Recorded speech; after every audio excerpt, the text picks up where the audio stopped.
You know that person who gets a specific craving at 9 p.m. on a Tuesday and actually goes through the drive-thru? Not because they're starving, not because there's no food at home, but because something in their brain said, I need those fries right now, and they listened. While everyone else is meal prepping and talking about clean eating, they're pulling into that lit-up menu board at 10:37 p.m. on a Wednesday. And while you might think this is just about convenience or laziness, there's a chance they've tapped into something the rest of us are too anxious to admit we need.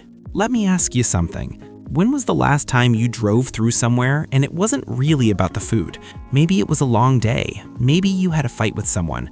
Maybe you just needed 15 minutes where nobody expected anything from you except to pull forward and hand over $8.43. Because here's what's interesting. That drive-through visit, it's predictable. You know exactly what you're getting.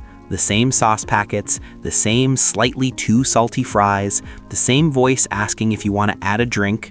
And in a world where nothing feels certain anymore, where your job might change, your relationships might shift, where you're supposed to be optimizing every meal and every minute, there's something deeply comforting about a place that will give you exactly what you expect, exactly when you want it, with zero judgment. There's a psychologist named Gregory Jantz who talked about emotional eating not just as a problem, but as a coping mechanism. Translation, your brain associates certain foods with safety, with relief, with a pause button on stress.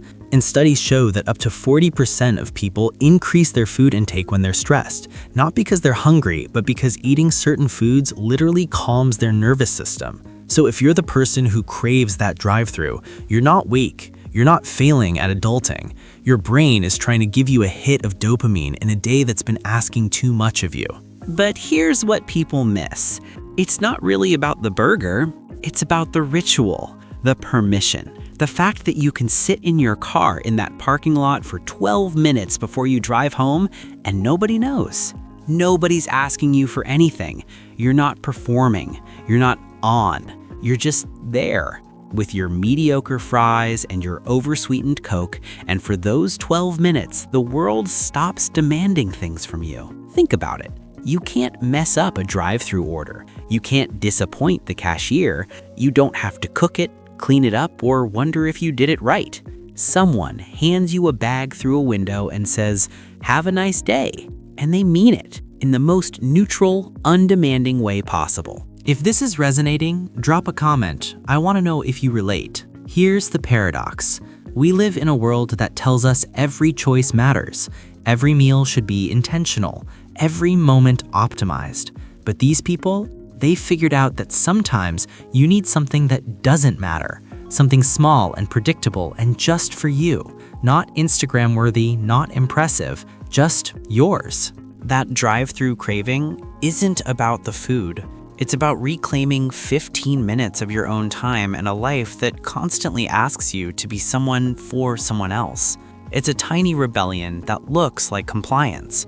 It's choosing the thing that doesn't require you to be better, smarter, healthier, more disciplined. It's choosing to just be. So here's what I want you to think about. What if the people who love the drive-thru aren't avoiding real food? What if they've figured out that sometimes comfort doesn't have to be earned? What if that 9 p.m. craving isn't weakness? It's your brain asking for 5 minutes where nothing is complicated. Because at the end of the day, we're all just trying to find small pockets of peace in days that feel too loud. And sometimes peace tastes like fries that are slightly too salty and a Coke that's slightly too sweet. If this landed for you, I'd love to hear about it in the comments. And there's another video about why some people love organizing their home as a vacation. I think you might relate to that one too.